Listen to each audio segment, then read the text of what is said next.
En el año 1896, cuando Colombia se encontraba inmersa en múltiples discusiones bipartidistas que en poco tiempo conducirían a una guerra, se gestó la fundación de la revista El Repertorio. Es necesario mencionar que son los años de la regeneración, la cual fue la transición del Estado liberal al Estado conservador, y que dio inicio en 1886 junto a la Constitución de ese mismo año, en cabeza de Rafael Núñez, Miguel Antonio Caro, José María Samper, José Antonio Cuervo y Sergio Arboleda, los autoproclamados regeneradores. Esta constitución se caracterizó por la unión de la Iglesia Católica y el Estado. Las libertades colectivas primaban sobre las individuales, la educación era religiosa y Colombia se convirtió en un Estado centralista. En este país, donde las influencias exteriores causaban intriga y temor, la literatura del viejo continente empezaba a tener adeptos. Los autores colombianos plasmaban en sus escritos las ideas de sus contemporáneos europeos. No obstante, primaban las costumbres locales. Claro está, la censura imperante por parte de la Iglesia no se hacía esperar, por lo que muchas lecturas que venían de muy lejos eran catalogadas como injuriosas y subversivas, ajenas al plan de nación que se estaba gestando en el país. Los partidos tradicionales, liberal y conservador, se dividieron aún más. Tanto los liberales belicistas como los conservadores históricos estaban inconformes con el gobierno de turno, lo que suscitó fuertes movimientos que terminarían desembocando en una trágica guerra civil que con los años pasó a denominarse como la Guerra de los 1000 días.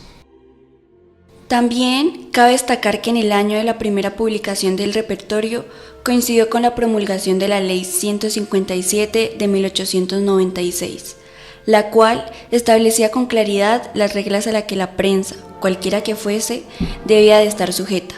Sin embargo, para la revista esto no significó un problema, ya que sus intereses estaban muy alejados del contexto político del país.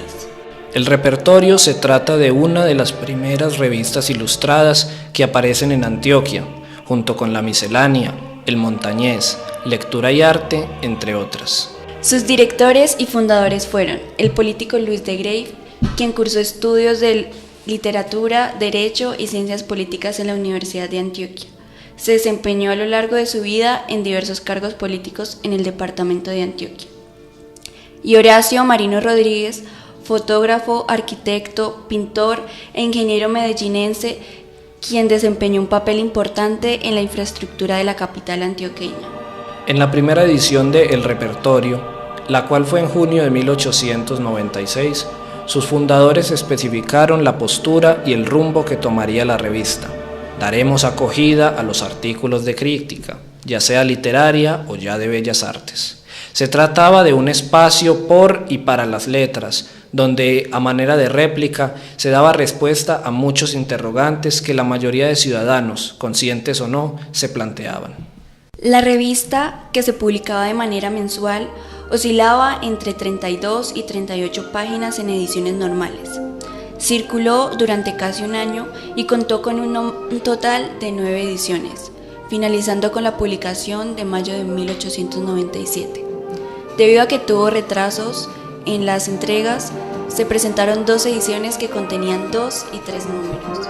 Algunas de las obras de grandes figuras del país aparecen en este medio impreso, tales como Carlos R. Restrepo, político reconocido y quien con el tiempo se convertiría en presidente de Colombia bajo el Partido de la Unión Republicana; Jorge Isaacs, autor de María y una de las mejores plumas del país; Fidel Cano, periodista comprometido y fundador del periódico El Espectador; y Pedronel Ospina, político, ingeniero en minas y quien sería presidente en el año de 1922. Una descripción exacta de la revista sería que en ella se encontraban composiciones musicales, como las del joven caucano Gonzalo Vidal, fotograbados hechos por Horacio Marino Rodríguez, poemas, cuentos, jeroglíficos, fotografías, fragmentos de libros, discursos, acertijos, etc. En cada entrega se honraba a alguno de nuestros hombres notables, es decir, a los artistas, escritores y científicos de cierto renombre o cuya trayectoria no dejaba lugar a dudas de que se trataba de un gran pensador. Estos iban acompañados de su semblanza biográfica, datos particulares y una que otra muestra de sus producciones artísticas o literarias. Los personajes destacados a los que se les rinde homenaje son los siguientes: Epifanio Mejía, con un fragmento de su célebre Frutos de mi tierra; Dr. Camilo Echeverri; Dr. Manuel Uribe Ángel y su cuento corto Cuánto me costó la burra; Francisco de Muñoz; Camilo Botero Guerra; Gregorio Gutiérrez González; Dr. Román Hoyos; Enrique W.F.; Juan de Dios Restrepo, quien escribía bajo el seudónimo de Emiro Castos, cuya descripción aporta ciertos valores políticos de la contienda de ese entonces; Francisco Cano; Maximiliano Grillo y José María Villa. El repertorio sostenía muy buenas relaciones con sus compañeros de letras, puesto que al final de cada número dedicaba ciertos agradecimientos a todos aquellos medios que se mostraban favorables a la noble causa literaria en la que estaban empeñados. La revista no era ajena al contexto social que atravesaba el país, pero se mantenía en los márgenes, yéndose por la vía enriquecedora de la cultura.